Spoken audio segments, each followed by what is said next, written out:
कविं कवीनामुपमुश्रवस्तमं ज्येष्ठराजं ब्रह्मणां ब्रह्मणस्पदान शृण्वन्नोतिभिः सीदसादनम्. ಎಡನೀರು ಮಠ ಇವರಿಗೆ ನಾನು ಭಕ್ತಿಪೂರ್ವಕ ಸಾಷ್ಟಾಂಗ ಪ್ರಣಾಮಗಳನ್ನು ಮಾಡ್ತಾ ಇಂದಿನ ಈ ಸಭೆಯ ವಿಜ್ಞಾಪನಾ ಪತ್ರವನ್ನು ಮತ್ತು ಸಾಮೂಹಿಕ ಪ್ರಾರ್ಥನೆಯ ಈ ಸಮಾರಂಭದ ಅಧ್ಯಕ್ಷತೆ ವಹಿಸಿದಂತಹ ಶ್ರೀ ಸಂಜೀವ್ ಶೆಟ್ಟಿ ಇವರಿಗೆ ನಾನು ಬ್ರಹ್ಮ ಕಲಶೋತ್ಸವ ಸಮಿತಿ ಮತ್ತು ದೇವರು ಧರ್ಮವನ್ನು ಪುನರುತ್ಥಾನ ಮಾಡಲಿಕ್ಕೆ ಅವತರಿಸ್ತಾನಂತೆ.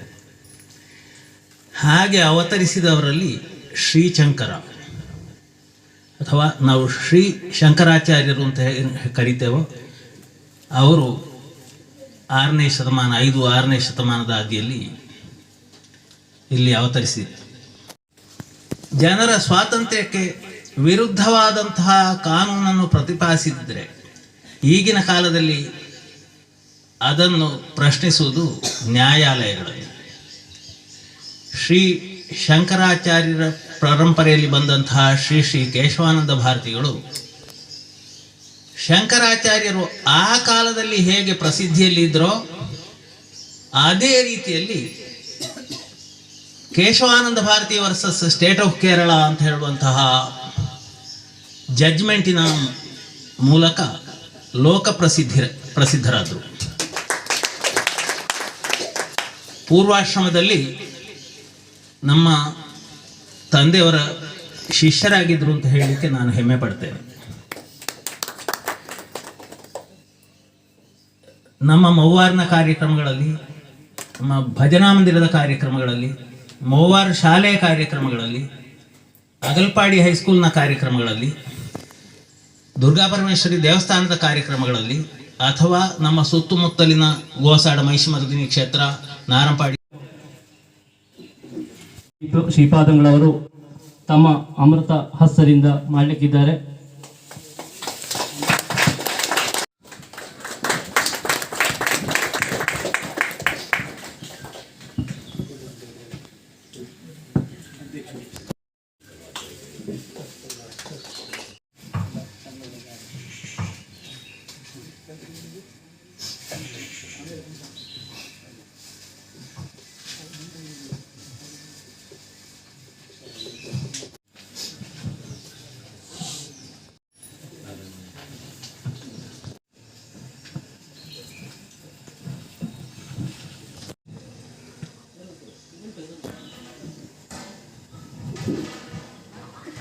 ಎಡನೀರು ಮಠಕ್ಕೂ ಈ ಮಹಾವಾರ ಪ್ರದೇಶಕ್ಕೂ ಬಹಳ ನಿಕಟವಾದ ಸಂಬಂಧ ಹಿಂದಿನಿಂದಲೇ ಇದೆ. ಈಗಾಗಲೇ ಅವರ ಮಾತಿನಲ್ಲಿ ಅತ್ಯಂತ ಸುಂದರವಾದ ಒಂದು ಪ್ರಕೃತಿಯನ್ನು ಹೊಂದಿಕೊಂಡು ಪ್ರಕೃತಿ ಮತ್ತು ದೇವರು ಒಂದೇ ರೀತಿಯಲ್ಲಿ ಆರಾಧಿಸಲ್ಪಡುವಂತಹ ನನ್ನ ನಂಬಿಕೆಗೆ ಪೂರಕವಾಗುವಂಥದ್ದು ಕ್ಷೇತ್ರ ಶ್ರೀ ಸುಬ್ರಹ್ಮಣ್ಯೇಶ್ವರ ದೇವಾಲಯ. ಸುಂದರವಾದಂತಹ ಈ ಪ್ರದೇಶದಲ್ಲಿ ಯಾವುದೇ ರೀತಿಯ ಪರಿಷ್ಕರಣೆಗೆ ಒಳಗಾಗದೆ ಯಥಾವತ್ತಾಗಿ ಅದರ ಏನು ಧಾರ್ಮಿಕತೆ ಇದೆ ಅದನ್ನು ಉಳಿಸಿಕೊಂಡು ಬಂದಂಥ ಒಂದು ದೇವಾಲಯ ಸುಬ್ರಹ್ಮಣ್ಯೇಶ್ವರ ದೇವಾಲಯ. ಆ ನಿಟ್ಟಿನಲ್ಲಿ ಮುಂದಿನ ದಿನಗಳಲ್ಲಿ ಜೀರ್ಣೋದ್ಧಾರಗೊಂಡು ಇನ್ನಷ್ಟು ಸಾನ್ನಿಧ್ಯ ವೃದ್ಧಿಗೊಂಡು ಕ್ಷೇತ್ರ ನಂಬಿದಂತಹ ಭಕ್ತರ ಅಭೀಷ್ಟಗಳನ್ನು ನೆರವೇರಿಸುವಲ್ಲಿ ಖಂಡಿತವಾಗಿ ಅದು ಕಾರ್ಯಪ್ರವೃತ್ತವಾಗುವುದರಲ್ಲಿ ಯಾವುದೇ ಸಂದೇಹ ಇಲ್ಲ. ಮುಖ್ಯವಾಗಿ ಇದರ ಜೀರ್ಣೋದ್ಧಾರ ಪ್ರಕ್ರಿಯೆಗಳಲ್ಲಿ ನಮ್ಮನ್ನು ನಾವು ತೊಡಗಿಸಿಕೊಳ್ಳಬೇಕಾದದ್ದು ನಮ್ಮ ಕರ್ತವ್ಯ. ನಮ್ಮಲ್ಲಿ ಎಷ್ಟು ಇರಬಹುದು, ಇಲ್ಲದಿರಬಹುದು, ಆದರೆ ನಮ್ಮ ಮಿತಿಯೊಳಗೆ ನಾವು ಕೊಡುವಂತಹ ಒಂದು ದೊಡ್ಡ ಮನಸ್ಸನ್ನು ಮಾಡಿದರೆ ನಮಗೆ ಕೊಡುವಂಥ ಶಕ್ತಿಯನ್ನು ದೇವರು ಕೊಡ್ತಾನೆ. ಯಾಕಂದರೆ ಯಾವುದಿದ್ದರೂ ಕೂಡ ದೇವಾಲಯಗಳಲ್ಲಿರುವಂತಹ ಅಭಿವೃದ್ಧಿ ಕಾರ್ಯ ಇರ್ಬೋದು, ಯಾವುದೇ ಇನ್ನಿತರ ವಿಷಯಗಳಿರ್ಬೋದು, ಅದು ಭಕ್ತರ ಅನುಕೂಲಕವಾಗಿ ಅದು ನಿರ್ಮಾಣಗೊಳ್ಳುವುದು. ಆ ರೀತಿಯಲ್ಲಿ ನಾವು ಅದರ ನಿರ್ಮಾಣಕ್ಕಾಗಿ, ಜೀರ್ಣೋದ್ಧಾರಕ್ಕಾಗಿ, ದೇವಾಲಯದ ಅಭಿವೃದ್ಧಿಗಾಗಿ ನಾವು ಮನ ಮಾಡಿದರೆ ಖಂಡಿತವಾಗಿ ದೇವರು ನಮ್ಮನ್ನು ಅದರಲ್ಲಿ ತೊಡಗಿಸಿಕೊಳ್ಳುವುದಕ್ಕೆ ಅನುವು ಮಾಡಿಕೊಡ್ತಾನೆ ಮತ್ತು ನಮ್ಮ ಜೀವನವನ್ನು ಕೂಡ ಇನ್ನಷ್ಟು ಉಜ್ವಲಗೊಳಿಸುವುದರಲ್ಲಿ ಯಾವುದೇ ಸಂದೇಹ ಇಲ್ಲ. ಭಕ್ತರಿದ್ದೀರಾ ನೀವು.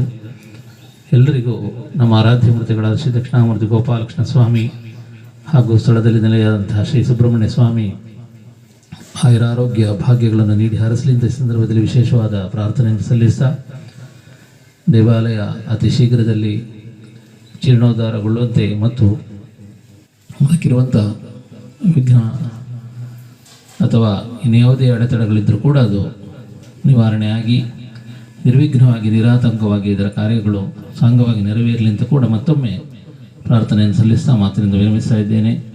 ಸರ್ವೇ ಜನಾಃ ಸುಖಿನೋ ಭವಂತು. ನೀರಿನ ಹೊರತೆಯ ಶಬ್ದ ಕೇಳ್ತಾ ಇರ್ತದೆ. ಅಂದರೆ ಎಲ್ಲ ಕಡೆಯಲ್ಲಿಯೂ ಕೂಡ ನೀರಿನ ಹೊರತೆ ಇರ್ತದೆ. ಈ ಇಲ್ಲಿರುವಂತಹ ಸಮೀಪದ ಕೊಳದಲ್ಲಿ ಸದಾಕಾಲವೂ ಕೂಡ ಬಹಳ ತಂಪಾದ ತೀರ್ಥದಂತಿರುವ ಗಂಗಾಜಲ ತುಂಬಿಕೊಂಡಿರ್ತದೆ. ಪ್ರಕೃತಿ ರಮಣೀಯವಾದಂತಹ ಈ ಸ್ಥಳದಲ್ಲಿ ನಮ್ಮ ಪುರುಷೋತ್ತಮ ಮಾಸ್ಟ್ರು ಅವರ ಆರಾಧ್ಯ ದೇವರಾಗಿರುವಂತಹ ಸುಬ್ರಹ್ಮಣ್ಯ ಸ್ವಾಮಿಗೆ ಒಂದು ದೇವಸ್ಥಾನವನ್ನು ಕಟ್ಟಿಸಿಕೊಟ್ಟಿದ್ದಾರೆ. ಹೆಚ್ಚು ಈ ದೇವಸ್ಥಾನಕ್ಕೆ ಪ್ರಯತ್ನ ಪಟ್ಟವರು ಯಾರು ಅಂತ ಹೇಳಿದರೆ ಅವರು, ಮತ್ತು ಅವರೊಟ್ಟಿಗೆ ಅವರ ಸಂಬಂಧಿರು, ಅವರ ಕುಟುಂಬದವರೆಲ್ಲ ಸೇರಿದ್ದಾರೆ.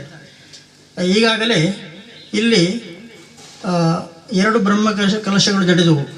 ಆದರೂ ಕೂಡ ಸ್ವಲ್ಪ ಜೀರ್ಣೋದ್ಧಾರ ಕಾರ್ಯಕ್ರಮ ಬಾಕಿ ಇದ್ದ ಕಾರಣ ಈಗ ಅವರ ಮಕ್ಕಳಾದಂಥ ನಾರಾಯಣ ಭಟ್ರು ಮತ್ತು ಅವರ ಇತರ ಕುಟುಂಬದವರು ಸೇರಿಕೊಂಡು ಆ ಉಳಿದ ಜೀರ್ಣೋದ್ಧಾರ ಕಾರ್ಯಗಳನ್ನು ಮುಗಿಸಿ ಬ್ರಹ್ಮಕಲಶೋತ್ಸವ ಮಾಡುವ ಎಂಬುದಾಗಿ ತೀರ್ಮಾನಿಸಿಕೊಂಡು ಅನುಜ್ಞಾ ಕಲಶ ಎಲ್ಲ ಮಾಡಿರ್ತಾರೆ. ನಮ್ಮ ತಂತ್ರಿಗಳು ಶಂಕರನಾರಾಯಣ ಭಟ್ರು 1-1.5 ವರ್ಷದ ಹಿಂದೆ ಈ ಅನುಜ್ಞಾ ಕಲಶದ ಈ ಕಾರ್ಯಕ್ರಮ ನಡೆಸಿದ್ದಾರೆ. ನಮ್ಮ ಭೂಮಿಯಿಂದಲೇ ಖನನಂ ದಹನಂ ದಾಹಪೂರಣಂ ಗೋನಿವಾಸನಂ ವಿಪ್ರೋಚ್ಛಿಷ್ಟಂ ಚ ಗವ್ಯಂಚ ಸಪ್ತೈತೆ ಸ್ಥಾನಶುದ್ಧಯ ಅಂತ ತಾಂತ್ರಿಕದಲ್ಲಿ ದೇವರಿಗೆ ಪವಿತ್ರವಾದ ಪ್ರಕೃತಿ ರಮಣೀಯವಾದ ಒಂದು ಭೂಮಿಯಲ್ಲಿ ಸ್ಥಾನವನ್ನು ಕಲ್ಪಿಸಿ ನಮ್ಮ ಊರಿನ ಜನರಿಗೆ ಬ್ರಹ್ಮಕಲಶದ ಸಮಾರಂಭದಲ್ಲಿ ತನ್ನನ್ನು ತಾನು ತೊಡಗಿಸಿಕೊಳ್ಳುವಕ್ಕೆ ಒಂದು ಅವಕಾಶ ಅಷ್ಟೇ.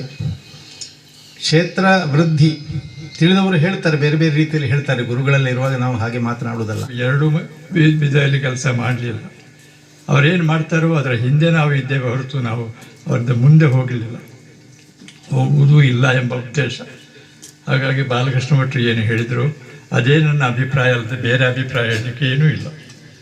ಯಾಕಂದರೆ ಆರಾಧ್ಯ ಮೂರ್ತಿಯನ್ನು ಸಸೂತ್ರವಾಗಿ ಆರಾಧಿಸುವಂಥ ರೀತಿಯಲ್ಲಿ ನಾವು ಇಲ್ಲಿ ಏನೇನು ಮಾಡಬೇಕು, ಭಕ್ತಜನರಿಗೆ ಏನೇನು ಅನುಕೂಲಗಳು ಬೇಕಾಗ್ತದೋ ಇತ್ಯಾದಿಗಳನ್ನು ಜೀರ್ಣೋದ್ಧಾರ ಎಂಬ ನೆಲೆಯಲ್ಲಿ ನಾವು ಮಾಡಲಿಕ್ಕೆ ಹೊರಟದ್ದು. ನಿಜವಾಗಿ ಬಂಧನದಲ್ಲಿರುವಂತಲೇ ಹೇಳಬೇಕಾಯ್ತು. ಯಾಕಂದರೆ ದೇವರನ್ನು ನಮಗೆ ನಿತ್ಯ ಕೊಂಡುಕೊಳ್ಳುವ ವ್ಯವಹಾರದಲ್ಲಿ ಇದನ್ನು ನೀನು ಕೊಟ್ಟರೆ ನಾನು ಇಂಥದ್ದನ್ನು ನಿನಗೆ ಕೊಡ್ತೇನೆ ಅಂತ ಹೇಳುವ ನೆಲೆಯಲ್ಲಿ ದದಾಮಿತೆ ನಿನಗೆ ಕೊಡ್ತೇನೆ, ದೇಹಿಮೆ ನನಗೆ ಕೊಡು ಅಂತ ಕೇಳಿಕೊಳ್ಳಲಿಕ್ಕೆ, ನಮ್ಮ ನಿತ್ಯ ವೃತ್ತಿಗಳನ್ನು ಮುಗಿಸಿಕೊಂಡು ಬಂದು ಕೇಳಿಕೊಳ್ಳಲಿಕ್ಕೆ ಸುಲಭ ರೀತಿಯಲ್ಲಿ ಆಗುವಂತೆ ನಾವು ದೇವಸ್ಥಾನವನ್ನು ಕಂಡುಕೊಂಡು ನಮ್ಮ ಋಷಿಮುನಿಗಳು ನಮಗೆ ಅದನ್ನೆಲ್ಲ ವಿಧಿವಿಧಾನಗಳನ್ನೆಲ್ಲ ಹೇಳಿ ಕೊಟ್ಟಿದ್ದಾರೆ. ಆ ರೀತಿಯಾಗಿ ನಾವು ದೇವರನ್ನು ಇಲ್ಲಿ ಪ್ರತಿಷ್ಠಾಪಿಸಿಕೊಂಡು ಆರಾಧಿಸುವಂಥದ್ದು. ಹಾಗಾಗಿ ನಮ್ಮ ದೈನಂದಿನ ಕೆಲಸದ ಒಟ್ಟಿಗೆ ದೇವರಲ್ಲಿ ಬೇಡಿಕೊಳ್ಳಲಿಕ್ಕೆ ಸುಲಭ ಸಾಧ್ಯವಾಗುತ್ತೆ. ಹಿಂದೆ ಆದರೆ ತಪಸ್ಸು ಮಾಡಿಕೊಂಡು ಬಹಳ ಕಾಲ ಕಳಿಬೇಕು, ಪ್ರತಿಷ್ಠೆಗಳಿಸಿಕೊಂಡು ಏನಾದರೂ ಅಪೇಕ್ಷೆಯನ್ನು ಪಡಿಬೇಕಾಗ್ತದೆ. ಈಗ ಹಾಗಲ್ಲ, ಇದು ಸರ್ವರಿಗೂ ಕೂಡ ಒಂದು ಸುಲಭ ರೀತಿಯಲ್ಲಿ ದೇವರಲ್ಲಿ ತೋಡಿಕೊಳ್ಳಿಕ್ಕೋ ಬೇಡಿಕೊಳ್ಳಿಕ್ಕೋ ಒಂದು ಅವಕಾಶ ಈ ದೇವಸ್ಥಾನಗಳಿಂದ ದೊರಕುತ್ತಾ ಇದೆ. ಇದು ಋಷಿಮುನಿಗಳು ಕಂಡುಕೊಂಡು ದೇವರನ್ನು ಒಲಿಸುವಂಥ ಸುಲಭ ವಿಧಾನ ಹೇಳಿಕೊಟ್ಟು. ಹಾಗಾಗಿ ಯಾಕೆ ಈ ಮಾತು ಹೇಳ್ತಂದರೆ, ಎಷ್ಟು ಸುಲಭ ಹಿಂದಿನವರು ಮಾಡಿಕೊಟ್ಟಿದ್ದಾರೆ. ಈಗ ಆ ಪರಂಪರೆಯನ್ನು ನಮಗೆ ಸಿಕ್ಕುವ ಹಾಗೆ ಇಲ್ಲಿ ಪಕ್ಕದಲ್ಲಿ ಒಂದು ಮಠಾಧಿಪತ್ಯ ಒಂದು ಸೃಷ್ಟಿಸಿ ನಮಗೆ ಅಲ್ಲಿಂದ ಬೇಕಾದಂಥ ಅನುಕೂಲತೆಗಳನ್ನು ಅಥವಾ ಸಲಹೆ ಸೂಚನೆಗಳನ್ನು ಪಡೆಯುವ ರೀತಿಯಲ್ಲಿ ಮಾಡಿಟ್ಟಿದ್ದಾರೆ. ಇದೆಲ್ಲ ಇರ್ತಿದ್ರೆ ಏನಾಗ್ತಿತ್ತು ಅಂತ ನನಗೆ ಒಮ್ಮೊಮ್ಮೆ ಆಲೋಚನೆ ಮಾಡುವಾಗ ನಿದ್ದೆ ಬರುವುದಿಲ್ಲ, ಆ ಮಟ್ಟಿಗೆ ತೋರ್ತಾ ಇತ್ತು. ಆದರೆ ಇಷ್ಟು ಸುಲಭ ಮಾಡಿ ಇಟ್ಟಿದ್ದಾರೆ. ಈಗ ನಾವು ಭಾಗವಹಿಸೋದಕ್ಕೆ ಮಾತ್ರ ಶ್ರದ್ಧೆಯನ್ನು ವಹಿಸಬೇಕಾಗ್ತದೆ. ಒಬ್ಬರು ಏನನ್ನಾದರೂ ಮಾಡಿದ್ದರಿಂದ ಏನಾದರೂ ಪ್ರಯೋಜನ ಅವರಿಗೆ ಸಿಕ್ಕಿದ್ರೆ ನಮಗೆ ಸಿಗ್ತದ? ಅಲ್ಲ, ನಮಗೆ ಸಿಗ್ಬೇಕಾದ್ರೆ ನಾನು ಪ್ರತಿಯೊಬ್ಬರು ಅವರವರೇ ಮಾಡಿಕೊಡ್ಬೇಕು. ಪ್ರತಿಯೊಬ್ಬರೂ ಅದನ್ನು ಆರಾಧಿಸಬೇಕು. ದೇವರನ್ನು ಒಬ್ಬರೇ ಆರಾಧಿಸಿ ಸಾಕಾಗಲ್ಲ. ಮುಕ್ತಸರಿಗೇನು ಹೆಚ್ಚು ಸಿಕ್ಕುವುದಿಲ್ಲ, ಪೂಜೆಯವರಿಗೇನು ಹೆಚ್ಚು ಕೊಡುವುದಿಲ್ಲ. ಎಲ್ಲರಿಗೂ ಸಮಾನ ದೃಷ್ಟಿಯಿಂದ ಕೊಡುವ ಕಾರಣ ದೇವರು. ದಿವ್ಯತೆ ಇತಿ ದೇವ, ಪ್ರಕಾಶಮಾನವ, ಜ್ಞಾನ ಸ್ವರೂಪ. ಆ ಜ್ಞಾನ ನಮಗೆ ಸದಾ ಸಿಗುತ್ತಾ ಇದ್ದರೆ ನಮ್ಮ ದೈನಂದಿನ ಕೆಲಸಗಳನ್ನು ನಾವು ಸಸೂತ್ರವಾಗಿ ಮಾಡಲಿಕ್ಕಾಗ್ತದೆ. ನಾವು ತಪ್ಪಿ ನಡೆಯಲಿಕ್ಕೆ ಇಲ್ಲ. ದೈವ ವಿಶ್ವಾಸದಲ್ಲಿ ನಮಗೆಲ್ಲ ಸತ್ಯವಂತರಾಗಿ ಸಜ್ಜನರಾಗಿ ಬಾಳುವುದಕ್ಕೆ, ಪರಸ್ಪರ ಸಹಾಯಗಳಾಗಿ ಬಾಳುವುದಕ್ಕೆ ಒಂದು ಅವಕಾಶ ಇದೆ. ಆದ್ದರಿಂದ ಆ ದೇವರ ಕೃಪೆಗೆ ಪಾತ್ರರಾಗಲಿಕ್ಕೆ ಪ್ರತಿಯೊಬ್ಬರು ಪ್ರಯತ್ನ ಪಡೋಣ, ಪ್ರತಿಯೊಬ್ಬರು ಭಾಗಿಯಾಗೋಣ, ಪ್ರತಿಯೊಬ್ಬರು ಅವರವರ ಅಲ್ಲೆಲ್ಲ ಸೇವೆಯನ್ನು ಮಾಡಿಕೊಂಡು ಮುಂದುವರಿಯೋಣ. ಅದಕ್ಕೆ ಎಲ್ಲರ ಸಹಕಾರವಿರಲಿ. ಹಾಗೆ ಬಂದಂಥ ಇವತ್ತು ಇಲ್ಲಿಗೆ ಚಿತ್ತೈಸಿ ನಮ್ಮ ಕೇಳಿಕೆಯನ್ನು ಮನ್ನಿಸಿ ಆಶೀರ್ವದಿಸಿದಂಥ ಗುರುಗಳಿಗೂ ಕೂಡ ಆಭಾರಿಯಾಗಿಕೊಂಡು ಈ ನಿಮ್ಮೆಲ್ಲರಲ್ಲೂ ಕೇಳಿಕೆಯನ್ನು ಮನ್ನಿಸ್ತಾ ಎಲ್ಲರ ಸಹಕಾರವನ್ನು ಕೋರುತ್ತಾ ನನ್ನ ಮಾತನ್ನು ನಾವು ಯಾವುದು ಮುನ್ನಡೆಸಬೇಕಿದ್ದರೂ ನಾವು ಯಾವ ಗುರುಗಳ ಸ್ಥಾನದಲ್ಲಿ ಇಟ್ಟುಕೊಂಡಿದ್ದೇವೋ ಎಡನೀರು ಮಾಡಿದ ಅವರ ಆಶೀರ್ವಾದ ಪಡೆದು ಅವರ ಪ್ರಾರ್ಥನೆಯಲ್ಲಿ ಮಾಡಿ ಇಲ್ಲಿಂದ ಅವರಕ್ಕೆ ಚಾಲನೆ ಕೊಡುವಂಥ ವಿಜ್ಞಾಪನೆ ಪತ್ರದ ಒಂದು ಚಾಲನೆ ಕೊಡುವಂಥ ವ್ಯವಸ್ಥೆ ಆಗಬೇಕು ಅಂತೇಳಿ ಸಮಿತಿಯವರು ತೀರ್ಮಾನಗೊಂಡು ನಾವು ಅದಕ್ಕೆ ಸಂಬಂಧಪಟ್ಟಂಥ ಕಾಮಗಾರಿಗಳು ಭರದಿಂದ ಸಾಗ್ತಾ ಇದೆ. ಅದರ ವಿಜ್ಞಾಪನಾ ಪತ್ರವನ್ನು ಸ್ವಾಮೀಜಿಯವರು ಈಗಾಗಲೇ ಬಿಡುಗಡೆ ಮಾಡಿದ್ದಾರೆ. ಎಡನೀರು ಮಠಾಧೀಶರಾದಂಥ ಶ್ರೀ ಶ್ರೀ ಶ್ರೀ ಸಚ್ಚಿದಾನಂದ ಭಾರತಿ ಸ್ವಾಮೀಜಿಯವರು ಈಗಾಗಲೇ ಅನುಗ್ರಹ ಭಾಷಣವನ್ನು ಕೂಡ ಮಾಡಿದ್ದಾರೆ.